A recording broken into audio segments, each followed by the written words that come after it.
one thing about wrestling is that first thing, it is a contact sport.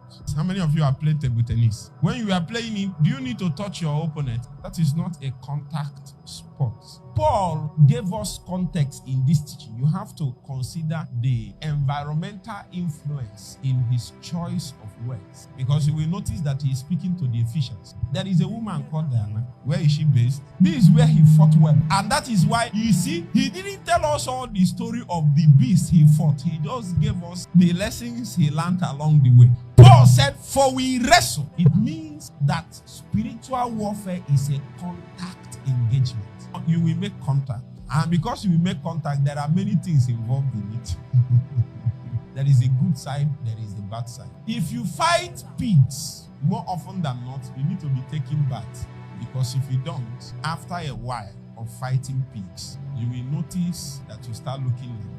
Meanwhile, you set out to fight pigs. I'm teaching you something very important. For example, if you are called to the healing ministry, and if you are really called, many times you don't see it as just healing. You see it as literal warfare. That's the mindset that you must have. There is a way you fight with sickness. Fight that for some time. You will notice that many people that were part of the healing revivals that time, many of them died of sicknesses. Because if you fight with pigs, somehow you get dirty. That is why you should have the understanding of only once in a while to take a bath. If you don't take a bath, after some time you can become what you fought. You know why? It is a contact sport. How many of you have killed chicken before? I want rice. Don't you like jollof rice and chicken? But you don't want to kill chicken. You can't kill chicken without blood touching your hand.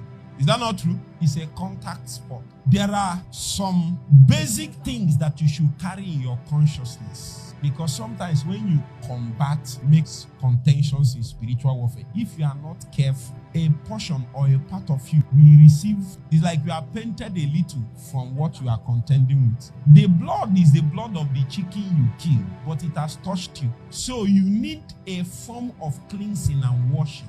Not from sins, but from the things that impacted you from engaging. You won. Let me give you an example. If you come to a meeting and you deliver people from masturbation, deliver people from immorality, masturbation, are dealing with such issues, after some time, you yourself go for a bath. If not, if you are not careful, loss will enter your soul from counseling 25 people and delivering them. What you didn't know is that as it's a warfare, as you are doing that, the things you are combating with will start affecting you a little. After a while, are you hearing me? One of the wisdom around it is that if you do, come here, take a bath to calibrate yourself and know whether you are still in order. So I can measure my alignment. I can check in my wars and journeys. Did something shift?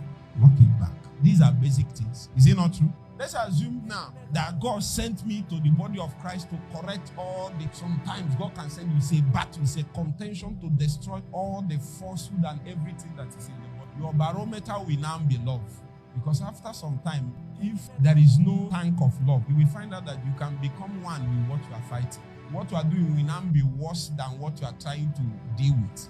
And Satan can even empower you more on that. And then you do more damage. So what you do in that context is that you take a bath. You take a bath in the ocean of love and compassion. Sometimes if you pray that prayer for God to do it, he can allow something not so good to happen to you. There is a way you'll be hard on people, without on the other way being compassionate. It's a very strong balance that you need to have. I make it a prayer. Like for 3 months, I was praying this prayer. The bank of compassion and love. Since I found out that I have been called to lead people on a path that is not really acceptable, it's a hard and principled path. So I need to have a tank full of compassion and love. If you are not careful, you can rule men with the rod of the flesh. And sometimes when you pray that prayer or for God to help you, wants to show you mercy, he will allow you to make mistake, you too as a human being. But don't stay in that mistake. God is trying to show you. You know, there are things that will happen to you. You say, even me? How? I am unfallible. No, you are not. You can fall. That's one of the consciousness you need to retain in spiritual world. Yes, I've gone to contentions. Almost I go that I will come and say, pray for me now. But if you have not learned the fact that we wrestle, You will not be able to depend on even people less than you to pray you out of trouble. Because everybody has no, this is apostle, he's here. All battles are gone. Okay, Jesus himself called 3 men to the mountain and said, pray with me. I am in dire need now. I am in my most sorrowful moment. Pray for me. He was begging with tears. Jesus was not ashamed of the fact that his disciples are seeing him crying with tears. I have cried like that. I'm not saying crying in adoration to God. I have cried in battles. I've cried in contentions. I've had situations that I wailed for hours. My tears filled the ground, and I didn't care that people were there. If I can get help from you, I don't mind. Don't be forming that you are strong when your neighbor can help you.